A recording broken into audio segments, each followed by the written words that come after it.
আসসালামু আলাইকুম। আমি Iqbal Mohsin, English language field আমার এই ইউটিউব চ্যানেলে আপনাদেরকে স্বাগত। আমার পেছনে হোয়াইট বোর্ড আপনারা দেখতে পাচ্ছেন, not only dot dot but also, আর বাংলায় হলো শুধু অবলিক কেবল ডট ডট ও। এইরকম স্ট্রাকচারটা দিয়ে আমরা আমাদের দৈনন্দিন জীবনে অসংখ্য বাংলায় কিংবা ইংলিশে কথা বলে থাকি। আমরা কখন কোন মুহূর্তে বা কোন পরিস্থিতিতে এই ধরনের স্ট্রাকচারটা ব্যবহার করে ইংলিশ সেন্টেন্স তৈরি করব সেটা আজকে আমরা শেখার চেষ্টা করব। এখানে কিছু পয়েন্ট লিখেছি, তিনটা পয়েন্ট আছে। এই তিনটা পয়েন্ট আলোচনা করার আগে আমরা দুটো নোট একটু জেনে নিই।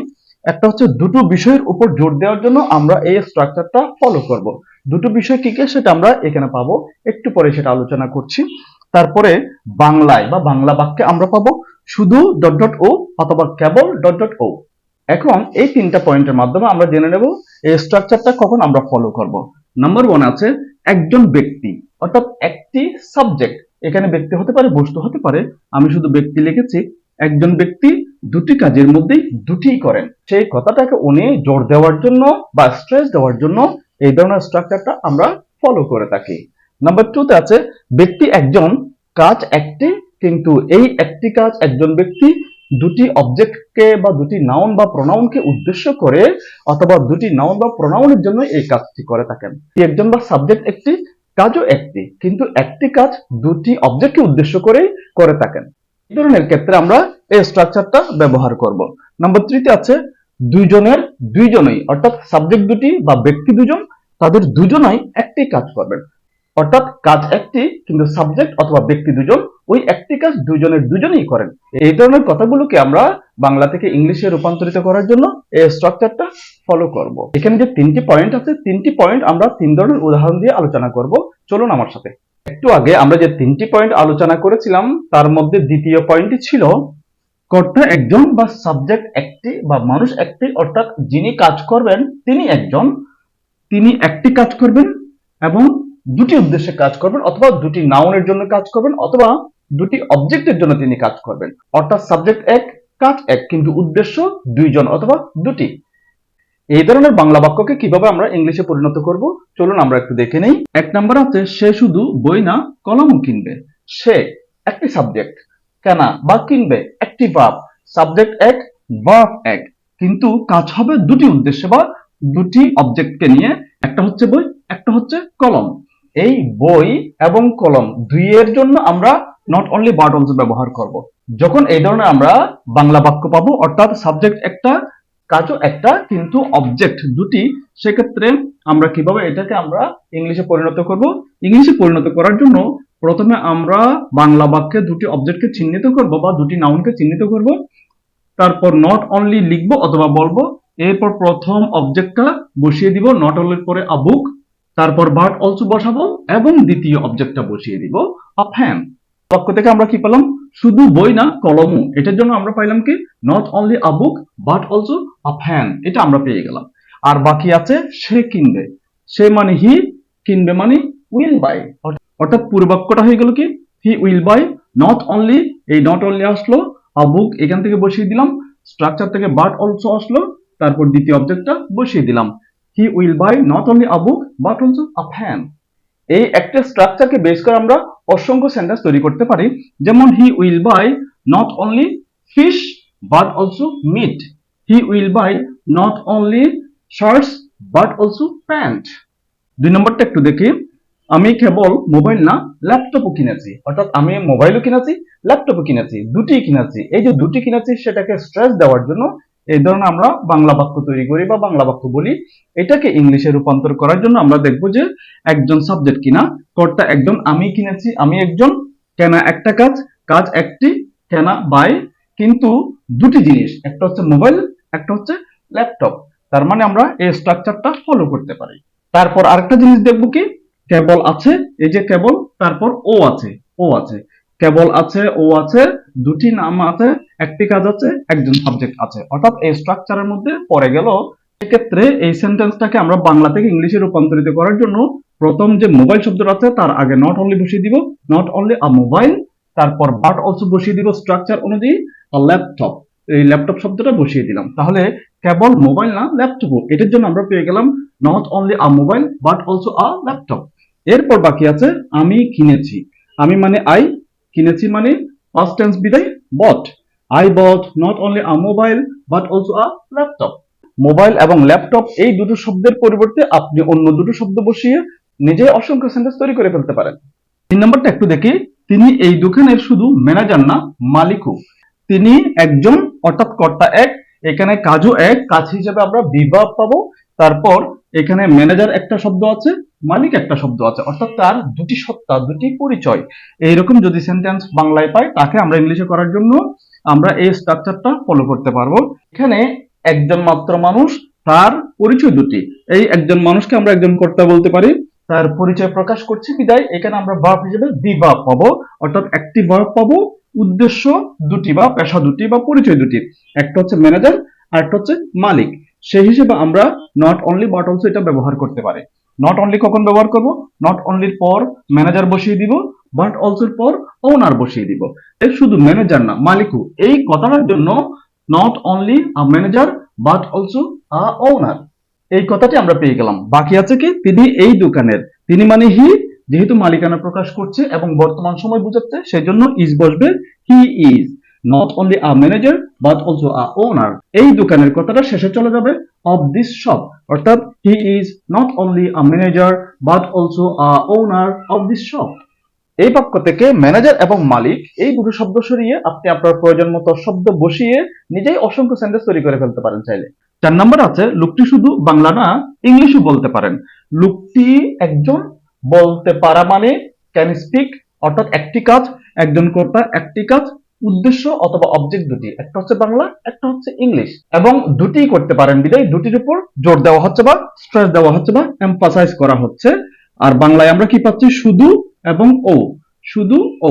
তাহলে এই স্ট্রাকচারের মধ্যে পড়েছে, ফলে আমরা এই বাংলাকে ইংলিশে পরিণত করতে গেলে নট অনলি বাট অলসো ব্যবহার করব। নট অনলির পরে বাংলা বসিয়ে দিব, বাট অলসোর পরে ইংলিশ কথাটা বসিয়ে দিব, অর্থাৎ শুধু বাংলা না, ইংলিশও। এই কথাটার জন্য আমরা পাবো কি? Not only Bangla but also English. এইটাকে আমরা ইংলিশে পরিণত করে ফেললাম এই স্ট্রাকচারে ফেলে। এরপর বাকি আছে কি? লোকটি। লোকটি মানে দ্য ম্যান। আর বাকি আছে বলতে পারেন। বলতে পারে মানে ক্যান স্পিক। তাহলে দাঁড়ালো কি? The man can speak not only Bangla but also English. এই বাংলা এবং ইংলিশ এই শব্দ দুটোকে সরিয়ে এই জায়গায় আপনি আপনার প্রয়োজন মতো শব্দ বসিয়ে নিজে অনেকগুলো সেন্টেন্স তৈরি করে ফেলতে পারেন চাইলে। এখন আমরা পরেরটাতে যাচ্ছি। শুরুর দিকে যে 3টি পয়েন্ট আমরা আলোচনা করেছিলাম, সেখানে প্রথম পয়েন্টটা আমরা জেনেছি একটি সাবজেক্ট দুটি কাজ, এই দুটি কাজের দুটিই করেন। আমরা প্রথমে পেয়েছিলাম দুটি অবজেক্ট, এখন পাচ্ছি দুটি ভার্ব বা দুটি কাজ। 1 নম্বরে আছে, তারা শুধু আমদানি করে না, রপ্তানিও করে। এখানে আমদানি করা মানে ইম্পোর্ট, রপ্তানি করা মানে এক্সপোর্ট। দুটি কাজ বোঝাচ্ছে, দুটি কাজ করে তারা, অর্থাৎ সাবজেক্ট বা কর্তা এক, কাজ দুটি, দুটিই করে। তাহলে এই নিয়মটা আমরা এখানে পেলাম। এরপর বাংলা দেখি আরো, শুধু ডট ডট ও, কেবল ডট ডট ও, এই কথাটা আছে কিনা। এখানে আমরা শুধু কথাটা পাচ্ছি, তারপর এইখানে গিয়ে ও কথাটা পাচ্ছি, অর্থাৎ অন্য একটা কাজের সাথে বা ভার্বের সাথে ও যুক্ত আছে, অর্থাৎ বাংলায় এই স্ট্রাকচারটা পাচ্ছি। যেহেতু বাংলায় এই স্ট্রাকচারটা পাচ্ছি এবং এই পয়েন্টগুলো বা এই শর্তগুলো মিলে গেছে, সেহেতু আমরা নট অনলি বাট অলসো দিয়ে এই বাংলাকে ইংলিশে রূপান্তরিত করব। এই ক্ষেত্রে বাংলা বাক্য থেকে দুটি কাজকে আগে আলাদা করে ফেলতে হবে। আলাদা করার পর নট অনলি বসিয়ে প্রথম কাজটার ইংলিশ রূপ বসিয়ে দিব, তারপর বাট অলসো বসিয়ে দ্বিতীয় কাজটার বা দ্বিতীয় ভার্বের ইংলিশ রূপ বসিয়ে দিব।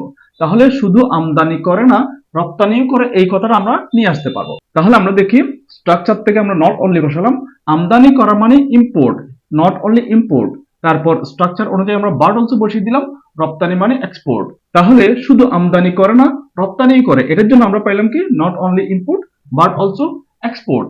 এরপর আমাদের বাকি আছে সাবজেক্ট। সাবজেক্ট মানে তারা, তারা মানে দে, আমরা শুরুতে দেটা বসিয়ে দিলাম, ব্যাস বাংলা বাক্য হয়ে গেল।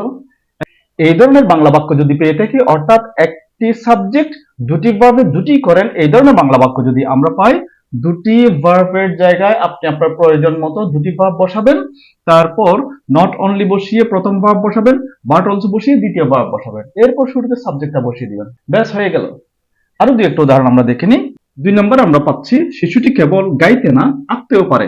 গাইতে পারা একটা কাজ, আঁকতে পারা আরেকটা কাজ, অর্থাৎ এখানে দুটি ভার্ব, দুটি ভার্ব করছে একটি সাবজেক্টে, অর্থাৎ সাবজেক্ট এক, ভার্ব দুটি, দুটিই করা হচ্ছে। তাহলে আমরা এই সূত্রটা এখানে মিল পাচ্ছি। এরপর শুধু অথবা কেবল আছে কিনা দেখবো, তারপর ও আছে কিনা দেখবো। এখানে আমরা কেবল পাচ্ছি, তারপরে এখানে গিয়ে ও পাচ্ছি। যেমন কেবল গাইতে না, আঁকতেও, এই কথাটার জন্য আমরা প্রথমে নট অনলি বসাবো, তারপর গাওয়া মানে সিং বসিয়ে দিলাম, বাট অলসো বসাবো, আঁকা মানে draw. Not only sing but also draw, কেবল গাইতে না আঁকতেও, এইটার জন্য আমরা ইংলিশটা পেয়ে গেলাম। এরপর বাকি আছে শিশুটি পারে। শিশুটি মানে দ্য বেবি, পারে মানে ক্যান, অর্থাৎ the baby can not only sing but also draw. 3 নম্বর উদাহরণ আমরা পাবো, আমি শুধু দিব না, নিব। এখানে আমি একটা সাবজেক্ট, দেওয়া একটা কাজ, নেওয়া একটা কাজ, অর্থাৎ কাজ দুটি করা হচ্ছে, অর্থাৎ 3 নম্বর বাক্যটা বাংলাটা এটার সাথে মিলে গেছে। তারপর এখানে শুধু পাচ্ছি, এখানে শুধু আছে, ও পাচ্ছি, ও আছে, অর্থাৎ ওটার সাথেও মিলে গেছে। ফলে আমরা এখানে নট অনলি বাট অলসো এই স্ট্রাকচারটা ফলো করব। এই স্ট্রাকচারটা ফলো করতে গিয়ে এই সেন্টেন্স থেকে দুটি কাজকে আমরা বা দুটি ভার্বকে সিলেক্ট করব। একটা হচ্ছে দেওয়া, গিভ, আর একটা হচ্ছে নেওয়া, টেক। প্রথমে নট অনলি বসাবো, তারপরে প্রথম ভার্বটা বা গিভ বসিয়ে দিব, তারপর বাট অলসো বসাবো, এরপর টেক ভার্বটা বসিয়ে দিব বা দ্বিতীয় ভার্বটা বসিয়ে দিব। শুধু দিব না, নিব, এটার জন্য আমরা নট অনলি দিব মানে গিভ, বাট অলসো নিব মানে take. Not only give but also take. আর বাকি আছে আমি, আই।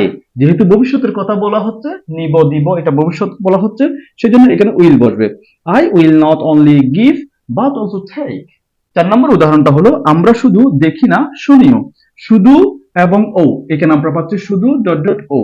তারপর আমরা একটা সাবজেক্ট, কর্তা একজন মানে সাবজেক্ট আসলে একটা, কাজ দুটি, দেখা একটা কাজ, শোনা একটা কাজ, দুটি কাজ।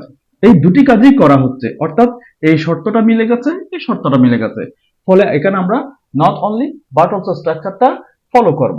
এটা করতে গিয়ে আমরা দুটি কাজকে সিলেক্ট করব প্রথমে, তারপর নট অনলি পর প্রথম ভার্ব বসাবো, বাট অলসো পর দ্বিতীয় ভার্বটা বসিয়ে দিব। সেই হিসেবে নট অনলি দেখি মানে সি, বাট অলসো শুনি মানে hear. Not only see but also hear, শুধু দেখি না, শুনিও। আমরা মানে উই। তাহলে পূর্ণ সেন্টেন্সটা কি দাঁড়ালো, we not only see but also hear. এখন আমরা 3 নম্বর নিয়মটা জানার চেষ্টা করব, চলুন। 3 নম্বর আমরা পাচ্ছি সাবজেক্ট দুটি, কাজ একটি।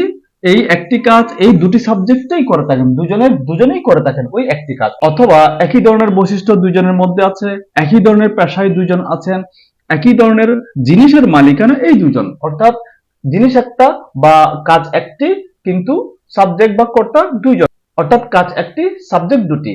এই দুটি সাবজেক্টের দুজনেই ওই একটি কাজ করে থাকেন। খুব ইম্পর্টেন্ট পয়েন্ট বলে রাখি, এই দুটি সাবজেক্টের ক্ষেত্রে শেষে যে সাবজেক্ট আছে বা শেষের দিকে যে কর্তা আছে সে অনুযায়ী কিন্তু ভার্ব বসবে, অর্থাৎ ভার্ব বসবে শেষের সাবজেক্ট অনুযায়ী।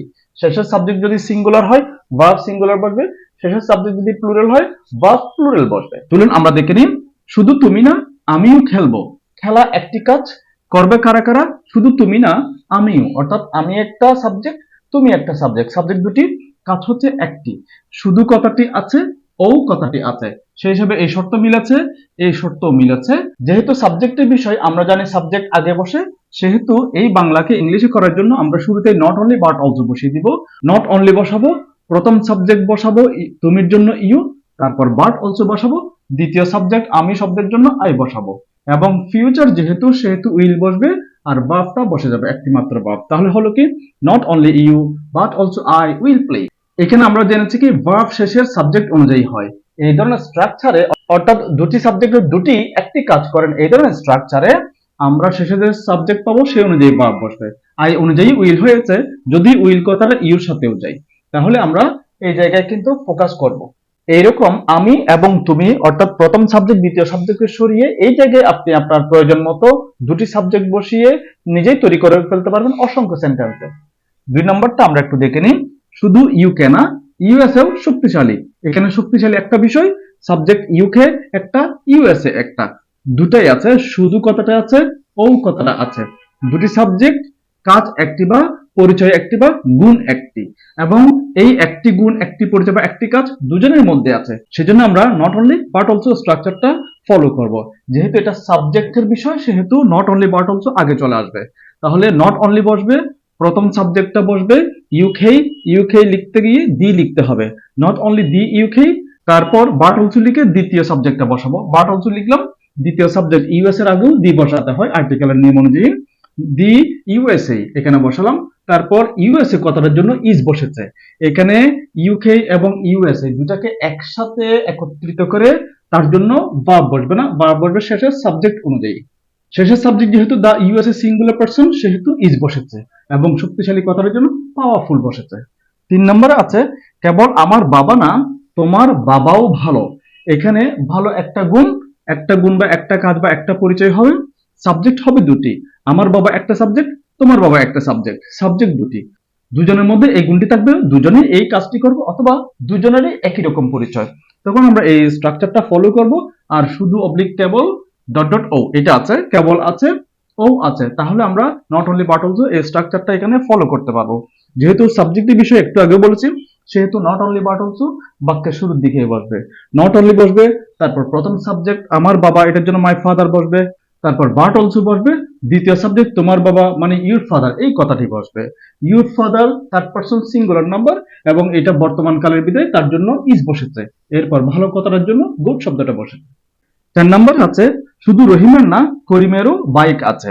এখানে আছে মানে মালিকানা, একটি জিনিস বাইক, শুধু রহিমের না করিমেরও অর্থাৎ সাবজেক্ট দুটি, এই দুজনের মধ্যেই বিষয়টা আছে সেহেতু আমরা এই শর্তটার মিল পাচ্ছি। তারপর শুধু কথাটা আছে, ও কথাটা আছে, শুধু কথাটা ও কথাটা আছে, অর্থাৎ এই কথাটাও মিলেছে এই শর্তটাও মিলেছে, ফলে আমরা নট অনলি বাট অলসো এখানে ফলো করব। সেই হিসেবে শুরুতে নট অনলি বসবে, তারপর প্রথম সাবজেক্ট রহিম বসবে, তারপর বাট অলসো বসবে, দ্বিতীয় সাবজেক্ট করিম বসবে, এরপর শেষে যে সাবজেক্ট সেই অনুযায়ী অক্সিলিয়ারি ভার্ব বসবে বা মূল ভার্ব বসবে। করিম একটা থার্ড পারসন সিঙ্গুলার নাম্বার সেজন্য হ্যাজ বসেছে, এরপর আ বাইক এটা বসেছে, অর্থাৎ not only Rahim but also Karim has a bike. এখন রহিম এবং করিম, আমার বাবা তোমার বাবা, ইউকে ইউএসএ, তুমি আমিও এই কথাগুলো বাদ দিয়ে সেই জায়গায় দুটি সাবজেক্ট বসিয়ে আপনি নিজেই তৈরি করে ফেলতে পারেন অসংখ্য সেন্টেন্সেস।